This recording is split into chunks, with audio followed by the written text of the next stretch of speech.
जिंदगी एक गवाही, जिंदगी। यीशु के अजीम नाम में आप सबको सलाम। मैं हूं आपका होस्ट शाब जावेद, मैसाचुसेट्स यूएसए से, प्रोग्राम जिंदगी एक गवाही के साथ। दोस्तों, उम्मीद है कि आप हमारे प्रोग्राम्स को पसंद कर रहे हैं और जो मेन मकसद है हमारे प्रोग्राम का, जिंदगी एक गवाही, वो गवाहियां आप तक पहुंच रही हैं, आप उनसे बरकत पा रहे हैं, लोगों से शेयर कर रहे हैं। खुदावंद इसी तरह इन गवाहियों को आप तक पहुंचाए और आपकी जिंदगी भी गवाहियों में तब्दील हो। खुदावंद के कलाम में लिखा है, मिसाल उसके 18 बाब 21 आयत में, मौत और जिंदगी जुबान के काबू में है और जो उसे दोस्त रखते हैं उसका फल खाते हैं। मेरी दुआ है कि आप भी जुबान को दोस्त रखें, जुबान के इस्तेमाल में, दूसरों से बातचीत में हमेशा हमेशा अच्छे अल्फाज का इस्तेमाल करें, क्योंकि खुदा का कलाम हमें यही कहता है कि हमारे अल्फाज दूसरों की जिंदगी बना भी सकते हैं, दूसरों की जिंदगी तोड़ भी सकते हैं। दूसरों को दुख नहीं बल्कि सुख दीजिए, खुशी दीजिए। खुदा आप सबको बड़ी बरकत दे। अपने आज के प्रोग्राम को मजीद बढ़ाते हैं। आज के प्रोग्राम में जो हमारे गेस्ट हैं उनका नाम है आफ्ताब अलेक्जेंडर मुगल साहब।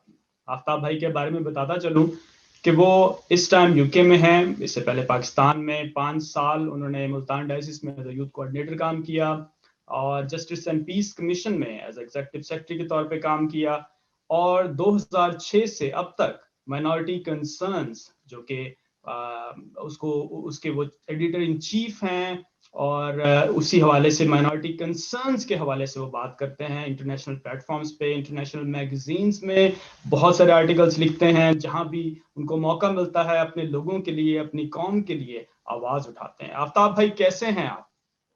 खुदा का शुक्र, आपकी दुआ, and thank you very much for having me.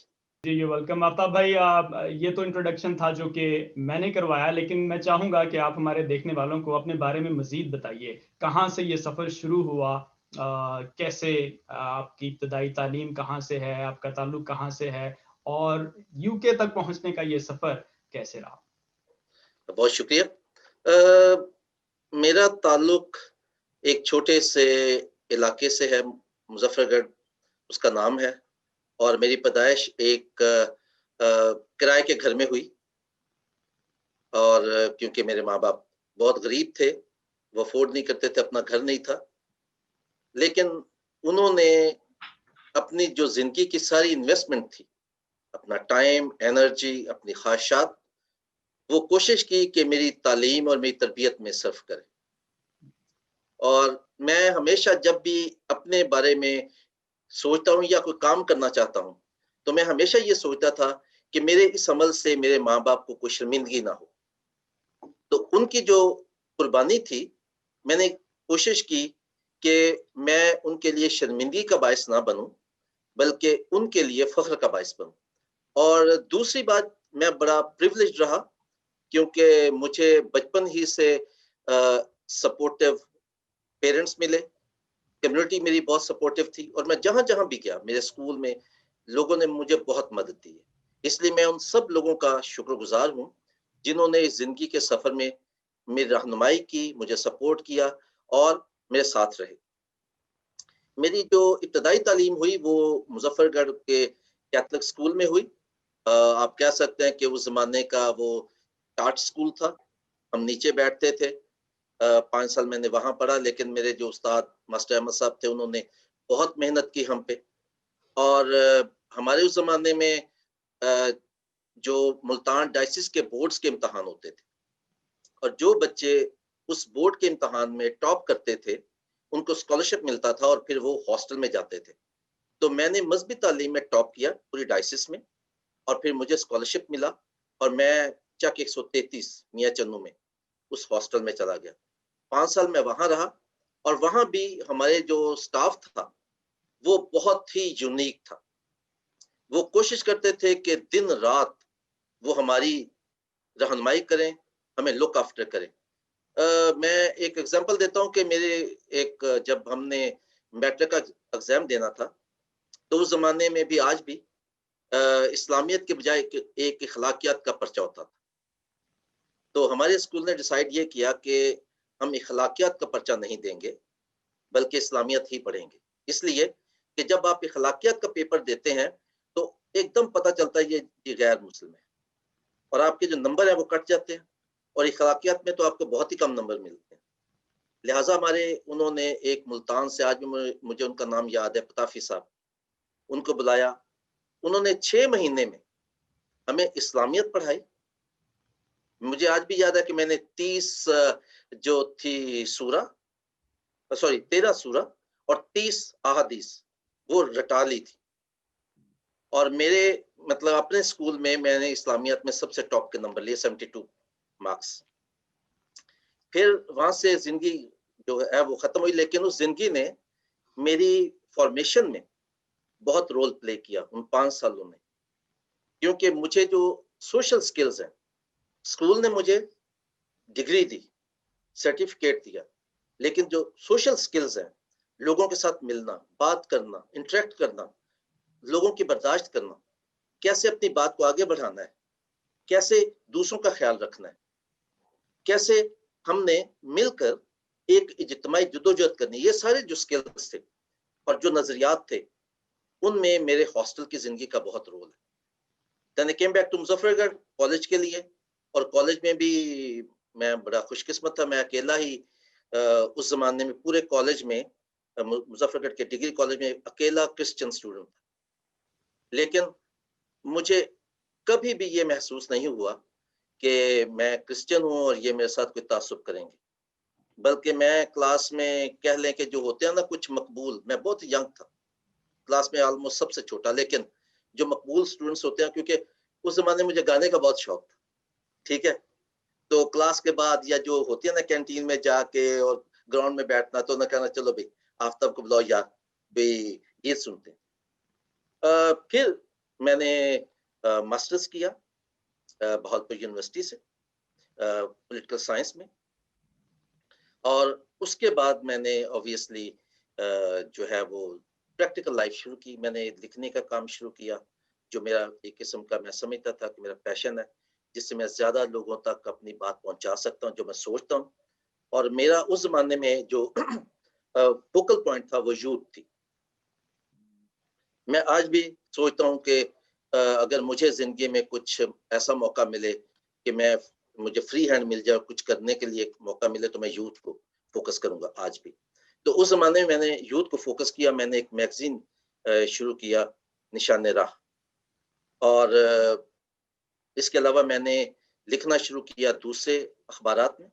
Catholic से मेरा सफर शुरू हुआ लिखने का प्रॉपर। फिर मैंने उस जमाने का बहुत मकबूल अखबार होता था इमरोज, उसमें लिखना शुरू किया। फिर मैंने नवाए वक्त में लिखना शुरू किया, और मैं आज भी उस जमाने के इमरोज के जो एडिटर हैं उनका शुक्रगुजार हूँ कि उस जमाने जब मैंने लिखना शुरू किया तो ऑब्वियसली आपकी जो सफर होता है बहुत आसान नहीं होता, मतलब बहुत सारी रुकावटें आ रही होती हैं।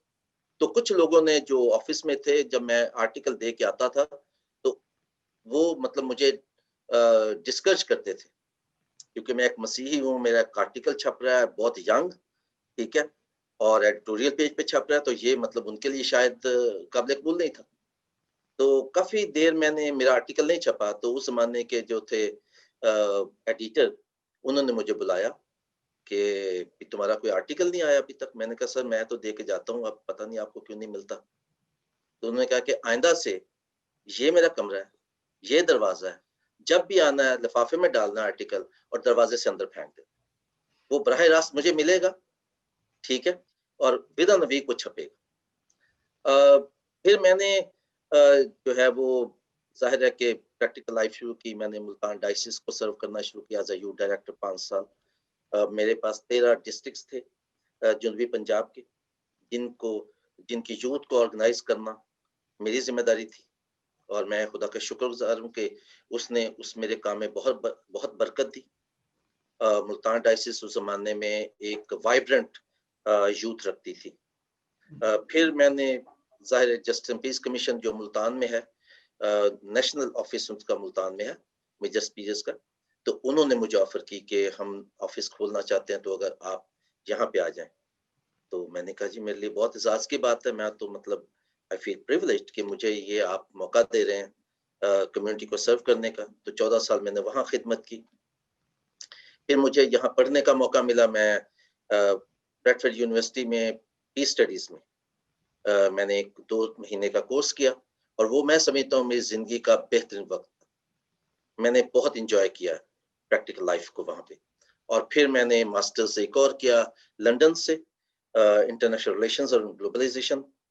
और आजकल मैं यहाँ पे एक जो है चैरिटी, पाकिस्तान में एनजीओस कहते हैं, यहाँ पे उसको इंग्लैंड में हम चैरिटी कहते हैं, और मैं चैरिटी में एक प्रोजेक्ट को रन करता हूँ।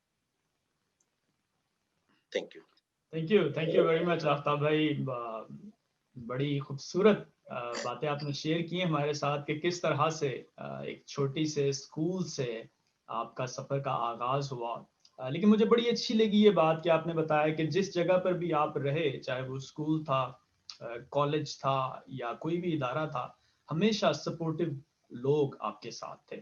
आपको हमेशा ऐसे लोग मिलते रहे जिन्होंने आपको सपोर्ट दी, जिन्होंने आपको इनकरेज किया, जिन्होंने आपको मौका दिया। और मेरे ख्याल में जब हम खुदावन के साथ चलते हैं और जब हम खुदावन को अपनी ज़िंदगी में अवलियत देते हैं, प्रायोरिटी पे रखते हैं, तो खुदावंद हमारे लिए ऐसे असबाब पैदा करता है।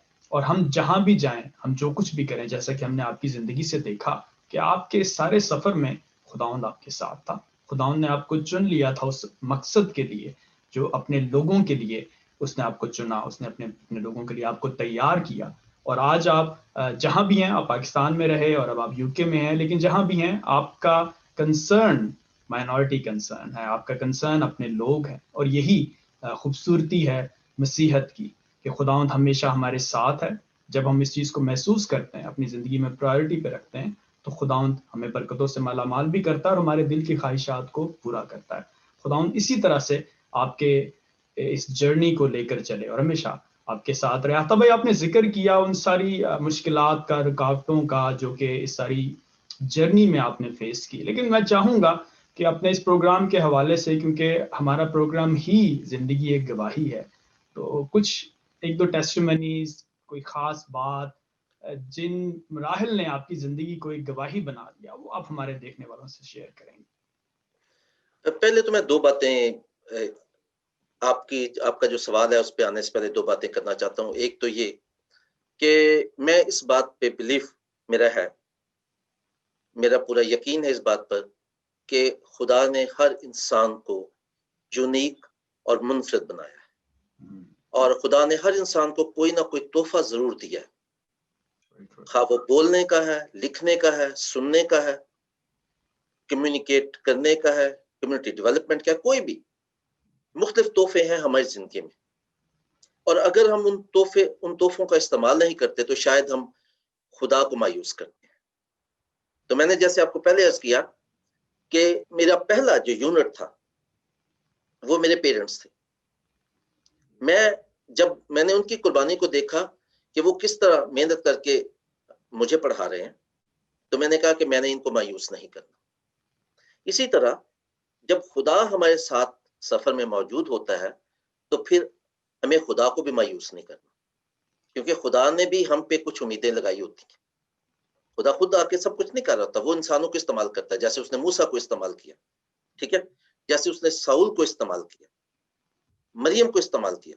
खुदावंद इंसानों के जरिए अपने लोगों तक पहुंचता है, उनकी मदद करता है। तो हम भी, अगर हम मसीही अपने आप को कहते हैं, तो यकीनन खुदा ने हमें भी कोई ना कोई तो तोहफा दिया है ना। और अगर हम वो जो मालिक गया और उसने अपने नौकरों को कुछ पैसे दिए, तो उसने अपनी जो दबड़ी थी जमीन में दबा दी, तो फिर जब मालिक वापस आएगा तो फिर उसका रद्द अमल डिफरेंट होगा उनकी निस्बत, जिन्होंने अपने उसकी दी हुई पैसे को अच्छे काम में इस्तेमाल किया। तो एक तो मेरा ये है, मैं हमेशा अपनी जात पे रिफ्लेक्ट करता हूँ, तो मैं सोचता हूँ कि खुदा ने कुछ तो मुझे दिया, तो मैं क्यों चुप करके बैठा रहूं। दूसरा, मेरा अपना बिलीफ है फेथ इन एक्शन, बाइबल पढ़ना, दुआ करना, यह खुदा के साथ हमारे राब्ते का जरिया है। लेकिन इसके बाद क्या है, व्हाट्स नेक्स्ट? वो ये है कि खुदा ने हम खुदा के साथ जो ताल्लुक बनाते हैं और उससे जो बरकत लेते हैं, उसका इस्तेमाल भी तो कहीं करना है। और जो हमारा फेथ है वो किसी एक्शन में होना चाहिए, ना कि हम सिर्फ बातें करें। तो ये मेरी 2 चीजें हैं।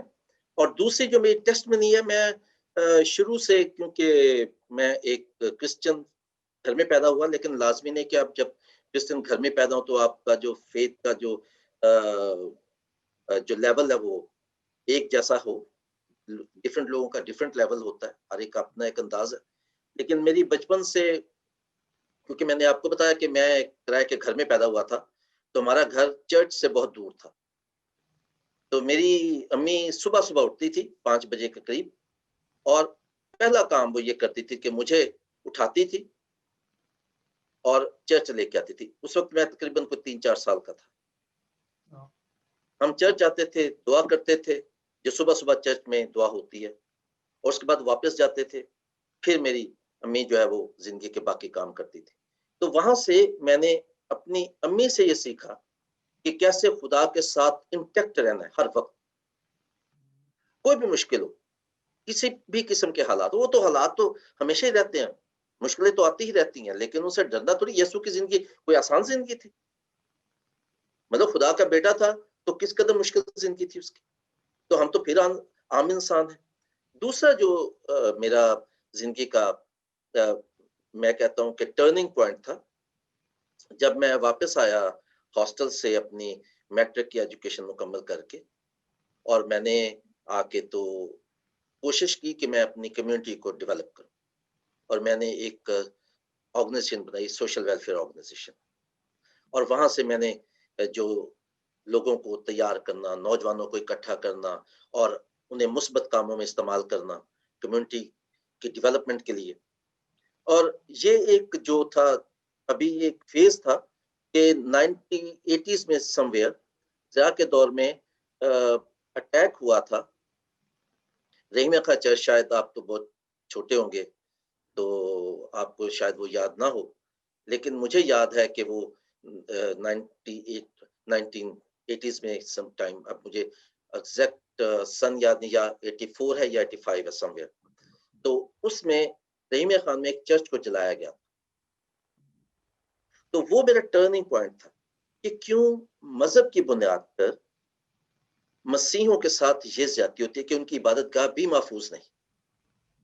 ज़िंदगी में हर रोज़ हम कहीं न कहीं चैलेंजेस का सामना करते हैं, कि हमें कहा जाता है कि जनाब आपके बर्तन लैदा हैं, ठीक है? मैं जी इस कप नहीं पीना क्योंकि क्रिश्चियन ने इस्तेमाल किया है। या आप यार बहुत अच्छे हैं, तो आप इस्लाम क्यों नहीं कबूल कर ले, ठीक है? लेकिन एक चर्च को, उससे पहले भी वाक़यात होंगे, लेकिन वो मेरी ज़िंदगी का वाक़या पहला वाक़या था। और मैं मुल्तान गया, बिशप हाउस गया, और वहाँ से मैंने कुछ इन्फॉर्मेशन क्योंकि गैदर करनी थी, और मैंने नकीब में उसके लिए एक राइट अप लिखना था कि ये जो वाक़या हुआ है। और उस वक़्त मुझे याद है कि बिशप बोलेंड थे, उन्होंने बीबीसी से एक फ़ोन आया, वो चाह रहे थे इन्फॉर्मेशन गैदर करना। तो बिशप बोलेंड ने मुझे कहा, एक तो उनका ट्रस्ट का लेवल आप देखें कि एक नौजवान आदमी है और जिसका कोई ऐसा एक्सपोज़र नहीं है, एक्सपीरियंस नहीं है। उन्होंने कहा कि आप बीबीसी वालों को ये सारी इन्फॉर्मेशन प्रोवाइड करें। तो वो जो कॉन्फिडेंस मेरे अंदर आया, इंटरनेशनल मीडिया के साथ बात करने का और अपनी बात इंटरनेशनल ऑडियंस तक पहुंचाने की, वो मेरा टर्निंग पॉइंट था। और दूसरा कि यार ये नहीं होना चाहिए, ये क्यों है, ये नाइंसाफी, ये नफरत, ये जो है परसिक्यूशन, ये डिस्क्रिमिनेशन, ये क्यों है? वहां से मैंने फैसला किया कि मुझे कुछ ना कुछ अपना, जो मेरे पास रिसोर्सेज हैं, इल्म के, टाइम के, सलाहियत के, मैं वो इस्तेमाल करूं अपने लोगों के लिए। बिल्कुल आपने सही बात की, और आई एग्री विद यू, और बहुत अच्छा लगा मुझे ये बात सुन के कि किस तरह से आपने उन सारी बातों का जिक्र किया, और ख़ास तौर पे जो बातें बचपन में हम सीखते हैं, हमारे पेरेंट्स सबसे बढ़ के हमारे लिए रोल मॉडल होते हैं, और किस तरह से वो बात जो कि आपकी मदर से आपने सीखी आज तक आपके साथ है। और इसमें कोई शक नहीं कि माँ बाप जो बातें बच्चों के जहनों में डाल देते हैं, तरबियत में, तालीम में, वो हमेशा ज़िंदगी में साथ-साथ रहती हैं। आफ्ताब भाई, आपने अभी जब मैं आपके इंट्रोडक्शन के हवाले से आप बात कर रहे थे, तो आपने कहा कि अगर मुझे ज़िंदगी में कोई मौका मिले कुछ करने का, तो मैं यूथ पे फ़ोकस करूँगा। आपने 5 साल यूथ कोऑर्डिनेटर के तौर पे काम भी किया, नौजवानों को इकट्ठा भी किया, और अभी भी आप बहुत सा काम कर रहे हैं जो कि यूथ से भी रिलेटेड है, विमेन से रिलेटेड है, माइनॉरिटी से रिलेटेड। लेकिन मैं फिर भी चाहूँगा कि आप हमारे साथ कुछ मज़ीद डिटेल्स अगर शेयर करें, ख़ास तौर पे हमारी नौजवान नस्ल किस तरह से कामयाबी हासिल कर सकती है, पाकिस्तान में रहते हुए किस तरह से गैर अक़वाम में बात कर सकती है, किस तरह से तरक्की कर सकती है मुल्क से बाहर जाने में, मुल्क में रहते हुए, और ख़ास तौर पे अपने लोगों के लिए काम करने के हवाले से, तालीम में, तरबियत में, यूथ के हवाले से आप हमें मज़ीद बताइए कि आपका क्या विज़न है, आप सोचते हैं और हमारे यूथ को भी क्या करना चाहिए? Thank you. मैं 3 चीज़ों का ज़िक्र ज़रूर करना चाहता हूँ। नंबर 1, जब हम यूथ की बात करते हैं तो सबसे पहले तो यूथ को अपनी ज़िंदगी का पर्पस पता होना चाहिए कि उनकी ज़िंदगी का पर्पस क्या है। नंबर 2, उनको कहीं न कहीं से कोई रहनुमाई ज़रूर मिलनी चाहिए, क्योंकि वो रॉ मटेरियल होता है। उनकी सोच पुख्ता नहीं होती, वो ज़िंदगी की बहुत सारी चीज़ें इधर-उधर से ले रहे होते हैं और वो स्क्रीन नहीं कर सकते, जो रियलिटी है। और नंबर 3, उनकी डायरेक्शन, क्योंकि मैंने खुद में ज़िंदगी में ये सारे अमल मौजूद रहे। मैं उन लोगों का हमेशा शुक्रगुज़ार हूँ। अ, दूसरा, मैंने कोई 5 साल यूथ के साथ काम किया, लेकिन जब मैं जस्टिस एंड पीस कमीशन में भी था, उस वक़्त भी हमने यूथ के लिए प्रोग्राम रखा हुआ था एक। और मैं मतलब ये बताते हुए खुशी महसूस करता हूँ कि जब मैंने जस्टिस एंड पीस कमीशन को छोड़ा तो 200 लोग हमारे वॉलंटियर्स थे पूरे मुल्क में। और वो डेडिकेटेड वॉलंटियर्स थे। ये नहीं कि कह दिया तो बस ठीक है जी, बस एक लायबिलिटी है तो कर लेंगे, नहीं करेंगे। मतलब वो पैशनेट लोग थे। अगर आपने उनको कोई मैसेज दिया है तो आप समझें कि अब वो जो एक्शन है वो होगा। वो खामोश नहीं रहेंगे, ठीक है? तो यूथ जो है उसको, जब यूथ बेशक अनपढ़ है या पढ़ी-लिखी है, दोनों, उनको कहीं न कहीं पर्पस ऑफ लाइफ ज़रूर उनको बताने की कहीं ज़रूरत होती है। उनको पता होना चाहिए कि मेरी ज़िंदगी का मकसद क्या है। क्योंकि बहुत सारे नौजवान जो हैं, वो जब कुछ नहीं अचीव कर सकते तो मायूस हो जाते हैं। वो अपने खौल में चले जाते हैं और फिर रिएक्शनरी हो जाते हैं। तो जो पॉजिटिव एक्टिविटी है, पॉजिटिव जो है उनका अप्रोच, वो यूथ का होना बहुत ज़रूरी है, क्योंकि आप बगैर पॉजिटिविटी के कुछ अचीव नहीं कर सकते। किसी भी इंसान का पॉजिटिव होना बहुत ज़रूरी है, और स्पेशली यूथ के लिए जो अभी ज़िंदगी का सफ़र शुरू कर रहे हैं। दूसरा, उन्हें कहीं न कहीं से रहनुमाई मिलनी चाहिए कि वो क्या कर सकते हैं। अगर वो एजुकेशन नहीं कर सकते, बहुत चैलेंजेस हैं, मुझे पता है। हम कल हमारे दोस्तों की इसी तरह की एक मीटिंग थी। वो ज़ाहिर क्लोज़ फ्रेंड्स थे हम, ठीक है? तो हम यही बात कर रहे थे कि लोग चाहते हैं अपने बच्चों को एजुकेशन दिलाना, लेकिन उनके पास पैसे नहीं है। रोटी मतलब पाकिस्तान में ₹12 की हो गई है। अब जिस बंदे की 15,000 की सैलरी है, उसके 2-3 बच्चे भी हैं, वो कैसे घर को चलाएगा? कैसे इतने पैसे अफ़ोर्ड करेगा बच्चों के एजुकेशन पे? आपको पता है कि अगर आप स्कूल में दाखिल कराते हो तो उनके कपड़े हैं, यूनिफ़ॉर्म है, उनकी बाकी चीज़ें हैं, फिर ट्रांसपोर्ट है, और फिर फीस है।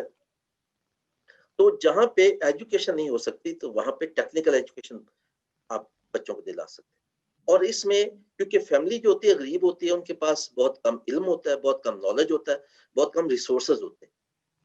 तो इस अमल में वो लोग जिनके पास कुछ मालूमात हैं, अगर वो उनकी थोड़ी-सी रहनुमाई कर दें, उनको डायरेक्शन दे दें सिर्फ़, तो ये भी बहुत बड़ा कंट्रीब्यूशन है। और तीसरा, जो नौजवान पढ़े-लिखे हैं, उनको ये पता होना चाहिए कि हमने कौन-सा फ़ील्ड लेना है। हमारे बच्चों को तो पता ही नहीं होता मैट्रिक करने के बाद, या एक ट्रेंड है आजकल पाकिस्तान में कि जी एफएससी की जाए। मैंने खुद मतलब इसका शिकार हूँ कि मतलब मेरे वालिद साहब चाहते थे जी कि मैं जो है वो एफएससी में जाऊँ, ठीक है? और अब उस ज़माने में वो प्री मेडिकल और मेडिकल होती थी, ठीक है? और मैंने प्री मेडिकल में एडमिशन ले लिया, ठीक? और यहाँ के मेरा दिल भी नहीं था, मेरा लिखने पढ़ने की तरफ था दिल। मेरे इंटरेस्ट और थे, लेकिन मैं अपने माँ बाप को तो ब्लेम नहीं करूंगा, क्योंकि वो बेचारे तो मेरी तरक्की के लिए ही सोच रहे थे। वो तो ये चाहते थे कि ये जो रूट बेहतर है उस तरफ जाए। तो बच्चों के इंटरेस्ट और फिर मार्केट में हर चीज नहीं बिक रही। मतलब मैं इंग्लैंड की बात कर रहा हूँ कि यहाँ पे आजकल जो लॉ स्टूडेंट्स हैं, बच्चों ने लॉ कर लिया, लेकिन अब जॉब्स नहीं है क्योंकि मार्केट छोटी है। अब जो पढ़े लिखे बच्चे हैं लॉ करने के बाद वो ज्यादा है, तो अपने मार्केट को भी देखना है। और ये काम गरीब आदमी जो रोज मजदूरी करता है, सुबह निकलता है, शाम को आता है, फिर खाना खा के सो जाता है, उसके पास तो ये इल्म नहीं है। जिन लोगों के पास ये मालूमात हैं, अगर वो उनकी मदद करते तो शायद उनकी जिंदगियां बेहतर हो जाए। और रिसोर्सेस हैं, ये मैं बिल्कुल मानने के लिए तैयार नहीं कि रिसोर्सेस नहीं है, सिर्फ उन्हें टैप करने की जरूरत। दूसरा ये कि जी चैलेंजेस हैं, चैलेंजेस तो है। मैं मतलब आपके सामने एक मतलब खुदा की ब्लेसिंग है मुझ पे, मैं खुदा का शुक्र अदा करता हूँ इसके लिए कि इसमें मेरी सलाहियतों का बहुत हिस्सा नहीं है, लेकिन खुदा ने मुझे डिटर्मिनेशन जरूर दी। मैंने उस जमाने में जब मेरे पास कोई इल्म नहीं था, मेरे पास कोई बड़ी एजुकेशन नहीं थी, मेरा कोई बड़ा पावरफुल बैकग्राउंड नहीं था, मैंने इमरोज और नवाए वक्त में लिखा हुआ, नेशनल पेपर्स थे। और मेरे उस्ताद एक दफा आए, एक प्रोग्राम में मिले, हमारे उस्ताद थे 33 चक में जो हमें अंग्रेजी पढ़ाते थे, जॉन विलियम साहब। तो उन्होंने दूर से मुझे देख के आफ्ताब इधर आओ इधर आओ इधर आओ, मुझे जनाब उन्होंने बगलगीर की और मुझे प्यार किया, कहता है और साडा सिर फखर ना बुलंद करता है। मैं तेरा आर्टिकल वेख्या सी उत्थे पिंड च, मैं सारे जमाने में बुला के क्या मेरा शागिर्द है। ठीक है, तो आप फखर के लिए बायस, फखर का बायस बनते हैं अपने दोस्तों के लिए, फैमिली के लिए, रिश्तेदारों के लिए, अपने उस्तादों के लिए, जिन्होंने आप पे इन्वेस्ट किया होता है। अब मैं आता हूँ आपकी तरफ, आपके सवाल के दूसरे हिस्से की तरफ, कि हमारे बच्चे जो हैं वो हायर एजुकेशन में कैसे आ सकते हैं, और अगर कोई बच्चा जो है वो एजुकेशन मुल्क से बाहर करना चाहे तो वो कैसे कर सकता है। तो इसके मैं 2-3 टूल्स आपको बता देता हूँ। नंबर 1 ये कि सबसे पहले तो आजकल तो इंटरनेट का ज़माना है, जो हमारे पढ़े-लिखे बच्चे हैं उनके लिए इंटरनेट को इस्तेमाल करना, गूगल करना चीज़ें कोई मसला नहीं। सबसे पहले तो आप ये देखें कि आप कौन से कोर्स में एडमिशन लेना चाहते हैं। आप गूगल करें, किस मुल्क में जाना चाहते हैं, गूगल करें, और फिर आप उस यूनिवर्सिटी में देखें कि किस यूनिवर्सिटी में आप जाना चाहते हैं। और आजकल यहाँ पे तो अगर मैं इंग्लैंड की ही बात करूँ तो यहाँ तो अगर आप डेवलपमेंट की बात करेंगे ना, तो डेवलपमेंट में कुछ 10 कोर्सेज हैं डिफरेंट एमए लेवल पे, और फिर उसके आगे जो मॉड्यूल्स हैं वो बेतहाशा है। तो आप ये देखें कि at the end of the day आप इससे क्या अचीव करना चाहते हैं। नंबर 2, एडमिशन आप ऑनलाइन कर सकते हैं, आजकल तो मसला कोई नहीं, आप ऑनलाइन एप्लीकेशन करें और वही एक एप्लीकेशन थोड़ा सा चेंज करके तो 20-25 यूनिवर्सिटीज में भेज दें, ऑनलाइन आपकी एप्लीकेशन आ जाएगी। अब दूसरा मरहला जो आ जाता है कि आपने एप्लीकेशन को कैसे बेहतर बनाना है, उसमें 2-3 टूल्स बहुत जरूरी हैं। नंबर 1, जब भी आप एप्लीकेशन फिल करेंगे तो उसमें आपकी जो एजुकेशन है उसके साथ साथ आपके जो सोशल स्किल्स हैं वो बहुत काउंट करते हैं। जब आप, अगर मैं कोर्स कोऑर्डिनेटर हूं और मैं आपकी एप्लीकेशंस को देख रहा हूं एडमिशंस के लिए, तो मैं एजुकेशन के साथ साथ आपके सोशल स्किल्स पे भी नजर डालूंगा। अगर आप मार्क्स में कम है तो अगर आपके सोशल स्किल्स स्ट्रांग है तो मैं आपको एडमिशन दूं, आंखें बंद करके दूं। और सोशल स्किल्स क्या है कि आप कम से कम ये प्रूव कर रहे हो कि आप एजुकेशन करने के बाद कम्युनिटी को सर्व करेंगे, सिर्फ अपनी जात के लिए नहीं, बाकी कम्युनिटी के, लार्जर कम्युनिटी को भी आप सर्व करेंगे, उनको भी फायदा होगा। और यूनिवर्सिटी देखती है कि ये जो नौजवान हमसे तालीम हासिल करेगा, ये सिर्फ एक फैमिली को फायदा नहीं होगा, एक फर्द को फायदा नहीं होगा, बल्कि लार्जर सोसाइटी को फायदा होगा। तो ये तो हमारे लिए बहुत अच्छा इन्वेस्टमेंट है। आप ये बता सकते हैं कैसे आप प्रूव करेंगे कि जी मैं सर्व करूंगा, इसलिए कि आप अगर ये बताते हैं कि मैंने कहीं पे चर्च में, कहीं हॉस्पिटल में, किसी एनजीओ में, किसी और सोशल सेक्टर में या वेलफेयर सोसाइटी में एज अ वॉलंटियर काम किया, तो ये आपका प्रूफ है और आप अपने आप को सेल कर रहे हैं, क्योंकि आपका जो वॉलंटियर वर्क है इंग्लैंड में उसकी बहुत वैल्यू है। आपकी एजुकेशन के साथ साथ इतनी वैल्यू आपके वॉलंटरी वर्क की है, आप थोड़ा सा टाइम दूसरों के लिए सर्व करें, ये आपकी एप्लीकेशन को स्ट्रॉन्ग करेगा। नंबर 2, आप हर एप्लीकेशन में एक होता है आपका ना पर्सनल स्टेटमेंट। जो आपकी पर्सनल स्टेटमेंट है वो बहुत जरूरी है, बहुत स्ट्रॉन्ग होनी चाहिए। और मैं हमेशा नौजवानों को कहता हूँ, क्योंकि मैं जब पाकिस्तान जाता हूँ तो मैं कोशिश करता हूँ कि 2-4 ग्रुपों को मिलूं और उनको थोड़ी ये इंफॉर्मेशन शेयर करूं कि अगर कोई बच्चा इससे फायदा उठा ले। यहाँ भी मतलब इंग्लैंड में भी मैं साल में एक वर्कशॉप जरूर करता हूँ, और इस साल जो लोग जिन्होंने पिछले साल मेरी वर्कशॉप को अटेंड किया, 2 लोगों ने स्कॉलरशिप हासिल किया, फुल स्टडीज, फुल स्कॉलरशिप्स। और मजे की बात है दोनों लॉ में है, ठीक है, 3 साल का स्कॉलरशिप है उनका, फुल स्कॉलरशिप। तो दूसरी चीज, आपकी जो पर्सनल स्टेटमेंट है वो बहुत जरूरी है, स्ट्रॉन्ग होनी चाहिए। और उसके 4 हिस्से होते हैं, पास्ट, प्रेजेंट, फ्यूचर। और आखिर में आपने उसे कंक्लूड करना है कि आपने पास्ट में क्या किया है, आपका प्रेजेंट क्या है, और फ्यूचर में क्या करना चाहते हैं। और फिर आखिर में आप उसे ऑब्वियसली कंक्लूड करेंगे। उसके बाद आ जाता है आपके स्कॉलरशिप या आपकी रिसोर्सेज। जो लोग तो उनके पास रिसोर्सेज है वो दें, अपने बच्चों को सपोर्ट करें। अगर रिसोर्सेज नहीं है तो स्कॉलरशिप बहुत है। अगर आप फर्स्ट, क्या मैं आपको एग्जांपल देता हूँ, मैनचेस्टर यूनिवर्सिटी की साइट पे जाके देखें तो आपको एक स्कॉलरशिप्स का वो बॉक्स मिलेगा, और उसमें सिर्फ यूनिवर्सिटी के स्कॉलरशिप्स नहीं है बल्कि यूनिवर्सिटी से बाहर के स्कॉलरशिप भी हैं। और वो स्कॉलरशिप जो है वो इसी तरह कम्पिटिटिव है कि वो भी आपका सिर्फ एजुकेशनल बैकग्राउंड नहीं देखेंगे, वो देखेंगे कि हम आपको पैसे क्यों दें। आपकी जात के लिए दें? नहीं, आपकी जात के लिए कोई नहीं देगा। मतलब मैं, अगर मेरे पास 1000 रुपया है और मैं एक फर्द को दे देता हूँ और वो खा पी जाता है, तो उसका मेरे देने की जो इंटेंशन है उससे उसको क्या फायदा होगा। मैं तो ये सोचूंगा कि यार ये 1000 रुपया मल्टीप्लाई होना चाहिए सोसाइटी में। मल्टीप्लाई कैसे होगा कि अगर वो स्टूडेंट एजुकेशन मुकम्मल करने के बाद जाके सोसाइटी में कुछ कंट्रीब्यूट करता है, बच्चों को हफ्ते में 1 घंटा फ्री एजुकेशन देता है, उन्हें इंग्लिश ही पढ़ा देता है, ठीक है, चर्च में जाके ये इंफॉर्मेशन प्रोवाइड कर देता है, ठीक है, किसी के घर में जाके तो उन बच्चों को, जो छोटे बच्चे हैं, उनको थोड़ी सी जो ओरिएंटेशन है एजुकेशन की वो दे देता है।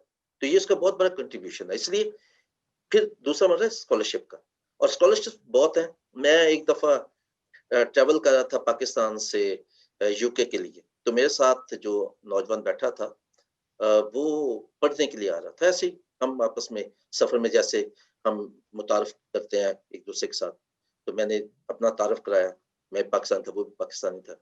मैंने तारफ कराया जी कि मैं, मेरा ये नाम है, ये मैं काम करता हूँ और मैं इंग्लैंड में रहता हूँ, तो जा रहे हैं। तो मैंने कहा जी आप, उन्होंने कहा जी कि मैं पढ़ने के लिए जा रहा हूँ। मैंने कौन सी यूनिवर्सिटी? जी ऑक्सफोर्ड। मैंने कहा यार उसकी तो बड़ी फीस है। कहता हाँ जी जरूर बड़ी फीस है, लेकिन खुदा का शुक्र है कि मैं स्कॉलरशिप पे जा रहा हूँ। मैंने कहा जी कैसे? स्कॉलरशिप पे जा रहा हूँ। मैंने कहा जी कैसे? कहता है जी कि मैंने कोई 3 साल लगाए हैं ऑक्सफोर्ड यूनिवर्सिटी में एडमिशन के लिए, और मैं हर साल एडमिशन लेता था, और उसके बाद मैंने पहले साल एडमिशन लिया, मैंने डिफर कर लिया क्योंकि मेरे पास पैसे नहीं थे। यूनिवर्सिटी के स्कॉलरशिप्स हैं उनको अप्लाई करता था, और ऑब्वियसली वहां पे भी बहुत कंपटीशन है, तो मैं मतलब कम्पीट नहीं कर सका।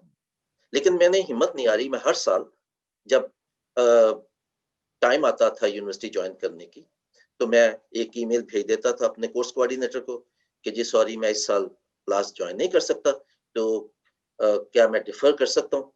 तो यूनिवर्सिटीज, मेरा एक्सपीरियंस यहाँ पे ये है इंग्लैंड में कि यूनिवर्सिटीज के जो टीचर्स हैं they are brilliant, they are very supportive, वो चाहते हैं आप कुछ करें। मैं आज तक इतने, मतलब मैं 3-4 यूनिवर्सिटीज में पढ़ा हूँ, डिफरेंट कोर्सेज किए, और फिर मास्टर्स भी किया लंदन से 2 साल। तो मैंने आज तक एक टीचर नहीं मिला जो मैं कहूँ कि यार ये इसने मुझे मायूस किया, नेवर एवर।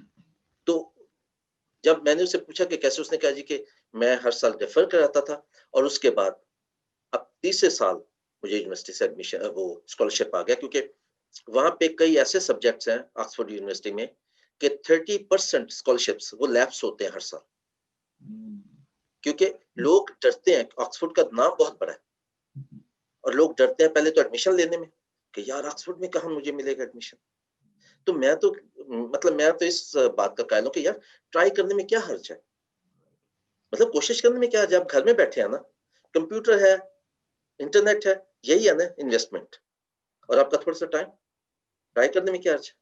तो उस बंदे ने पूरा स्कॉलरशिप लिया, वो ऑक्सफोर्ड में जा रहा था पढ़ने के लिए। इसी तरह मैं सोचता हूँ कि अगर हमारे बच्चे थोड़ी सी हिम्मत करें, टाइम निकालें, कंप्यूटर पे बैठे, फर्स्ट स्टेज एडमिशन है, सेकंड स्टेज स्कॉलरशिप है, और उसके बाद फिर आपका ऑब्वियसली वीजा प्रोसेस। इससे रिलेटेड कोई और क्वेश्चन हो तो मैं हाजिर हूँ। जी आफ्ताब भाई, मैं तो ये समझता हूँ कि हमें इस हवाले से पूरा एक प्रोग्राम दोबारा करना पड़ेगा। अ लॉट ऑफ इंफॉर्मेशन जो कि आपके पास है, और मेरा ईमान है, मैं उम्मीद करता हूँ कि हमारे देखने वालों ने बिल्कुल इन चीज़ों से कुछ ना कुछ ज़रूर सीखा होगा कि यूथ के हवाले से पर्पस कितना ज़रूरी है। बहुत खूबसूरत बात की आपने, उनको गाइडेंस ज़रूरी है, उनको डायरेक्शन ज़रूरी है, और उसके बाद हमारी यूथ भी बहुत बड़े-बड़े काम कर सकती है। सिर्फ और सिर्फ जो आपने बातें की, डायरेक्शन, गाइडेंस, पर्पस, इन चीज़ों के लिए हमारी कम्युनिटी को मिल के अपनी यूथ को अपलिफ्ट करना है। और I would love to have another session जिसमें डिटेल से हम स्कॉलरशिप, गाइडेंस, एडमिशंस, इन बातों के हवाले से बातचीत करेंगे इन फ्यूचर, जब भी खुदा मुमकिन करेगा। तो क्योंकि आई एम श्योर कि हमारी यूथ को इन सब गाइडेंस की, इन सब चीज़ों की बड़ी ज़रूरत है, और हमारी यूथ में बड़ा दम है। ज़रा सी जरखेज है मट्टी, कुछ इसी किस्म का शेर है, उतना मैं अच्छा नहीं हूँ शायरी में, शायद आप अगर उसको कोट कर दें तो। जरा सी नम हो तो ये मट्टी बड़ी जरखेज है, साकी ऐसी, इस तरह का जी बिल्कुल ऐसे ही, ऐसे ही। अच्छा आफ्ताब भाई, अपने प्रोग्राम के इख्तिताम की तरफ आते हैं। बातें तो बहुत सी हैं, लेकिन खुदा ने चाहा तो फिर दोबारा जरूर मजीद डिटेल डिस्कशंस करेंगे। माइनॉरिटी कंसर्न्स, इसके फाउंडर भी हैं आप, और इस हवाले से आप क्या पैगाम देना चाहेंगे हमारे लोगों को, हमारी कम्युनिटी को, जिन मसाइल का सामना हमारे लोग कर रहे हैं, उस हवाले से आप क्या पैगाम देंगे कि उन लोगों को वहां रहते हुए क्या करना चाहिए, और जो लोग मुल्क से बाहर हैं, जैसे कि आप हैं, मैं हूं, हम लोग उनके लिए क्या कर सकते हैं? Thank you. मैं आपके सवाल पर आने से पहले मैं छोटी सी एग्जांपल, सॉरी, मतलब वो मेरा पढ़ाने का भी कुछ बैकग्राउंड है, तो एग्जांपल्स वो आपको पता है ना कि मैथ में तो होता है कि एग्जांपल्स बहुत कोट की जाती हैं, ठीक है। तो एग्जांपल्स का मेरा वो एक बन गया, तो उसके लिए मैं माजरत चाहता हूँ। तो मैं एग्जांपल से बात शुरू करूंगा। हर इंसान को एक वक्त मिलता है कुछ तब्दील करने का, कुछ चेंज लाने का, ठीक है। हमें पता भी नहीं होता, कई दफा हम नादानिस्तगी में कुछ ऐसा काम करते हैं कि दुनिया चेंज हो जाती है। ये पिछले तकरीबन 1 साल पहले ईरान में एक बड़ी तब्दीली आई। वो हमारा हमसाया मुल्क है, इसलिए मैं उसके एग्जांपल दे रहा हूँ। वहां पे ईरान में जो फुटबॉल है वो बहुत पॉपुलर है, और ना सिर्फ लड़कों में बल्कि लड़कियों में भी। और लड़कियां भी जाना चाहती हैं स्टेडियम में बैठ के मैच देखना, वहां पे इजाजत नहीं है।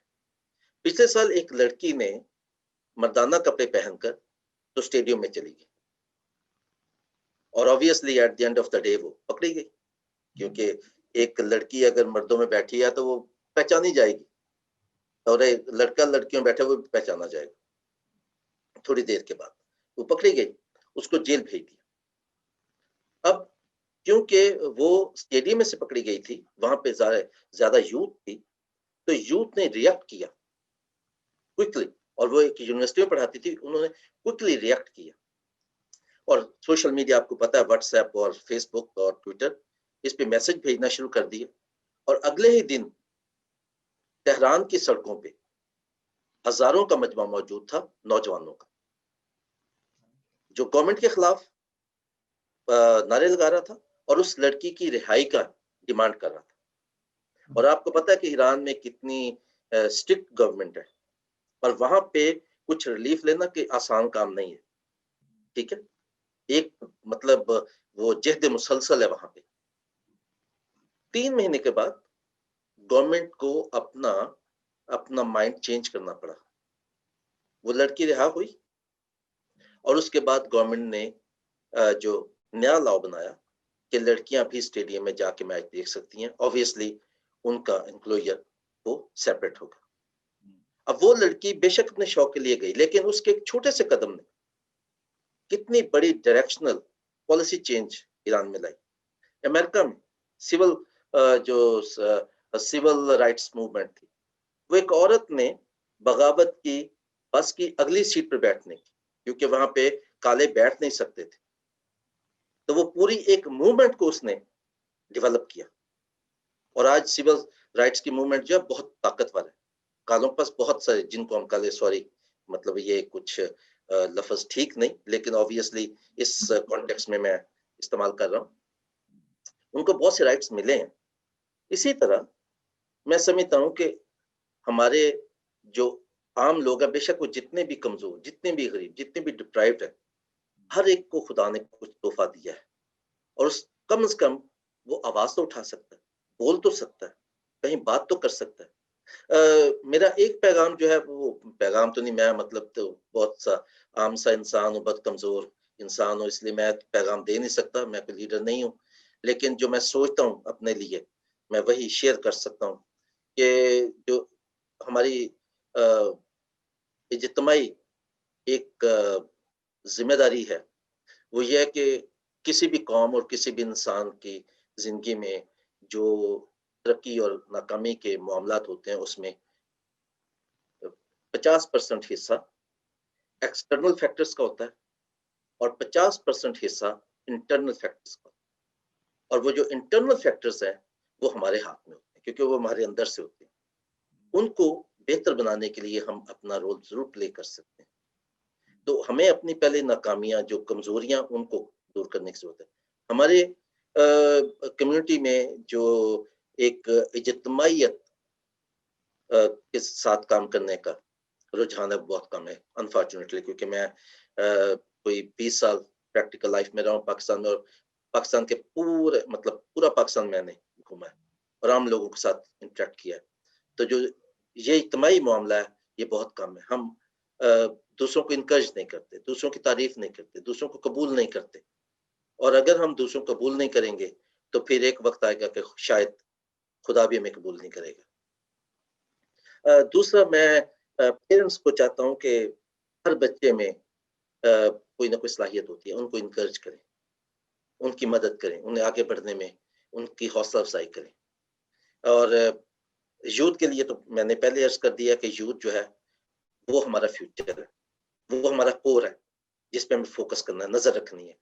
और उनकी तरक्की के लिए हम जो भी कर सकते हैं हमें करने की जरूरत है। लेकिन सबसे एक और अहम जिम्मेदारी जो पाकिस्तान में मसीही लीडर्स हैं, सिर्फ रिलीजियस नहीं, सोशल लीडर्स, जो एजुकेटर्स हैं, जो पॉलिटिकल लीडर्स हैं, जो समाज के लिए काम करते हैं, हम सबकी ये जिम्मेदारी है कि हम अपने यूथ को एम्पावर करें, उनकी रहनुमाई करें, उन्हें इकट्ठा करें, उन्हें एक इज्तिमाइयत का और एक जिंदगी में कुछ करने का एहसास दिलाएं। और वहां से एक पौधा निकलेगा जो कहीं ना कहीं बहुत ताकतवर होगा।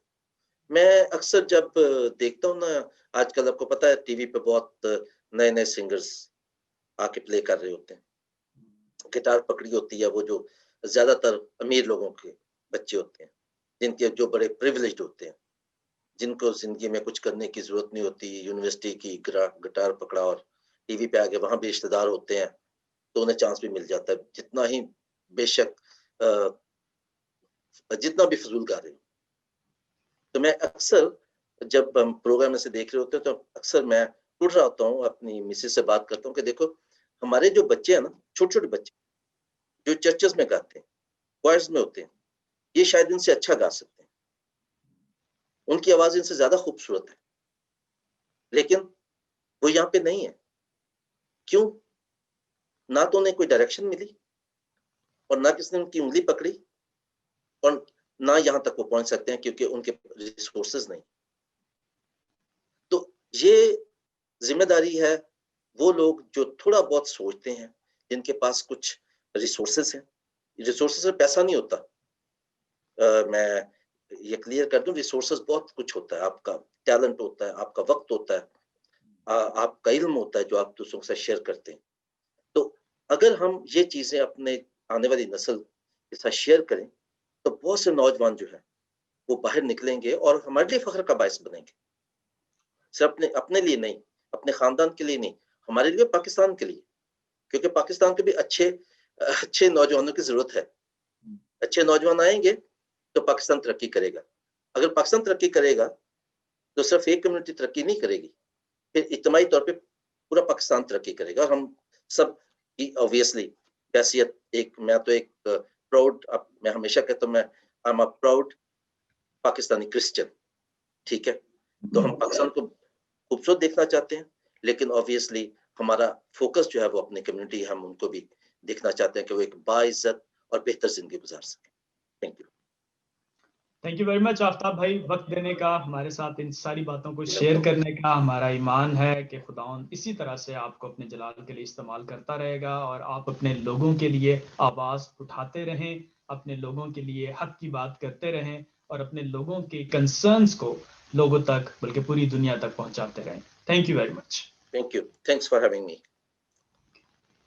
वसीम में मेरे अजीजों, उम्मीद है आज का प्रोग्राम भी आपको पसंद आया होगा। हमने देखा कि आफ्ताब भाई की जिंदगी से किस तरह से खुदावंद ने काम लिया और उनकी बातों से मेरा ईमान है कि आपने सीखा होगा कि किस तरह से अपने लोगों के लिए आवाज उठाना जरूरी है और खास तौर पे यूथ के लिए किस तरह से एक पर्पस का होना, गाइडेंस का होना, डायरेक्शन का होना कितना अहम और कितना जरूरी है। खुदावंद ने मौका दिया तो हम आफ्ताब भाई के साथ मजीद डिटेल से इस हवाले से एक सेशन जरूर करेंगे। हमारा प्रोग्राम आपको कैसा लगा, अपना फीडबैक जरूर दीजिएगा, क्योंकि आपका फीडबैक बहुत जरूरी है कि हम अपने इस प्रोग्राम को मजीद किस तरह से बेहतर कर सकते। अपना फीडबैक आप नीचे दिए हुए लिंक पर जरूर भेजिएगा। इस प्रोग्राम को, इस चैनल को लाइक करें, सब्सक्राइब करें, शेयर करें, ताकि गवाहियां लोगों तक पहुंच सकें। और अगर आपकी जिंदगी की गवाही आप हमारे प्रोग्राम के थ्रू लोगों से शेयर करना चाहते हैं तो जरूर बताइएगा, हम आपकी गवाही को लोगों तक लाएंगे, क्योंकि हमारा ईमान है कि testimonies are very important in life और टेस्टिमनीज हमेशा लोगों के लिए एनकरेजमेंट का बायस बनती है। खुदा आपको बहुत बरकत दे, अपना ख्याल रखिएगा। मैं हूं आपका होस्ट शाब जावेद, जिंदगी एक गवाही, मैसेच्यूसेट्स यूएसए से। अगले हफ्ते फिर मुलाकात होगी। Thank you. जिंदगी एक गवाही, जिंदगी एक गवाही।